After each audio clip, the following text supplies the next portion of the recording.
Hey everyone, today we are going to focus on if statements. If statements are how we make decisions in code. Without them, a program just runs line by line. With if statements, we can check conditions and choose what happens next. Let's start simple and gradually build that. First of all, I will be writing a basic if statement example.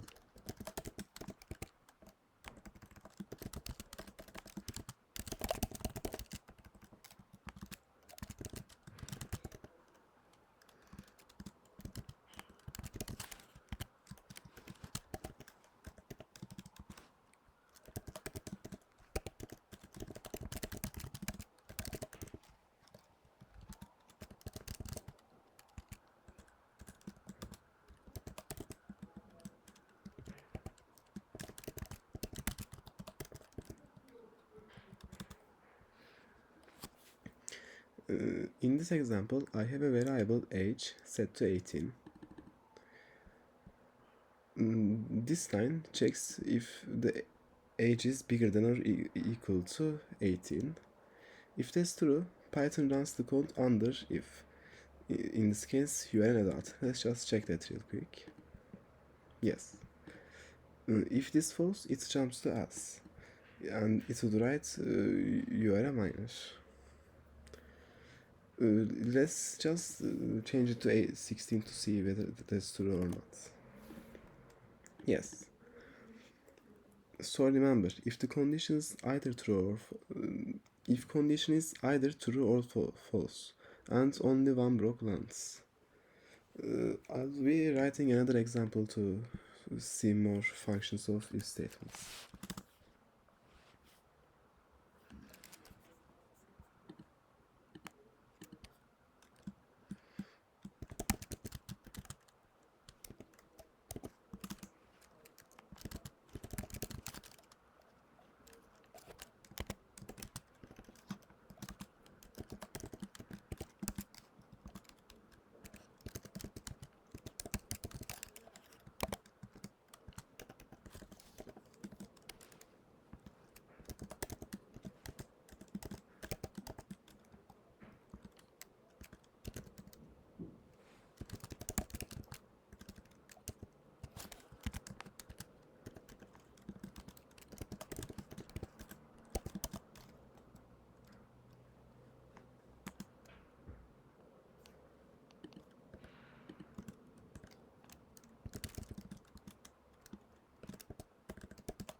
Sometimes we want to test more than two possibilities. That's where elif comes in, which means else if. In this example, I check a grade value. If it is 90 or more, the program prints A. If it is 8 or more but less than 90, because it comes after it will print 80. Same goes for 70, it will print C. If it is not any of these conditions, however, it will go to else. Notice that only the first true condition runs, then Python skips the rest. This is a really common structure for things like grading system, menus, or a level in a game. Let's just check how this will work out. For example, when we say 85, it is smaller than 90, so it skips this statement, if, and it comes to this elif statement, and in this case it is bigger than 80, so it will print B. But if we make this 60, for example, it is smaller than 90, then comes this line, and it's still smaller than 80, and it's smaller than 70, so it will print needs improvement. So I'll write another code to showcase more probabilities.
In this example, we'll see nested ifs. Conditions can also go inside each other. Here I have a number, in this case -5.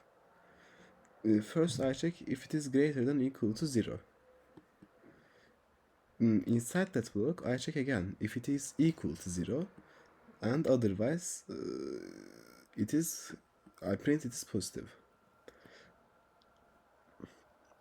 If the very first condition was false, however, I go straight to the else and print negative.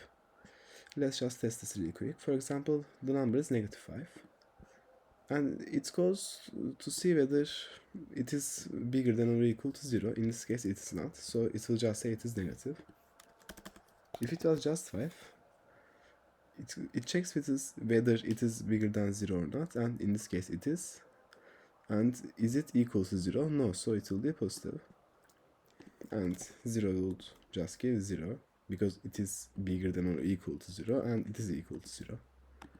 Now I'll be writing another code to show how combining conditions works.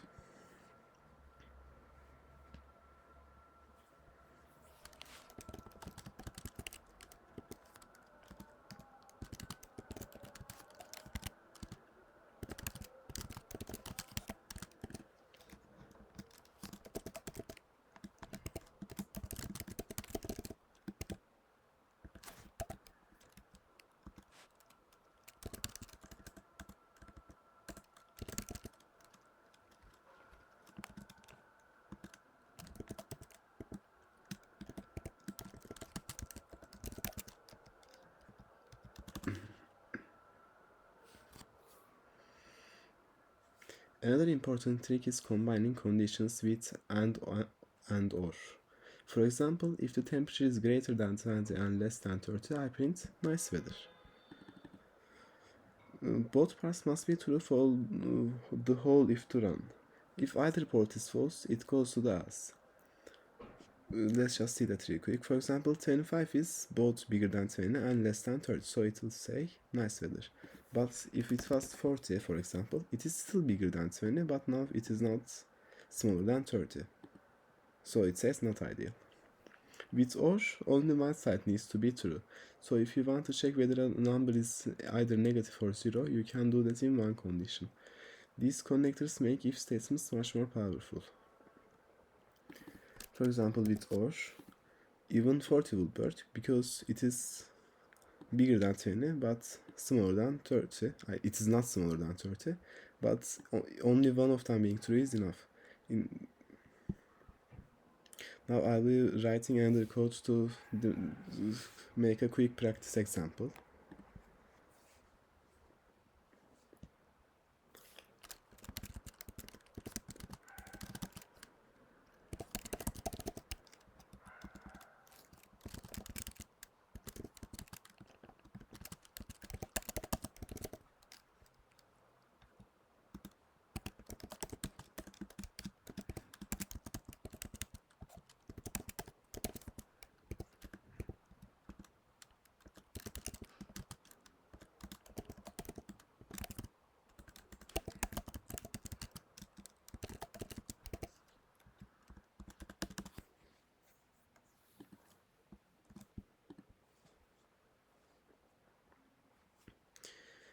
Imagine we have a password. If the password is equal to the string secret, then the program prints access granted. Otherwise, it prints access denied. Try running this and changing the password variable. You'll see how the program reacts differently depending on the value. That's the whole point of its if statements. They give different paths based on different inputs. So to sum it up, if statements let your program ask questions. You can use if and else for two paths, elif for multiple paths, nesting or layer checks, and or for combining conditions. Almost every program you write will use if statements, for games to data processing to real-world apps. That's why understanding them now is so important. In the next lesson, we'll build on this logic with loops, which lets us repeat actions multiple times.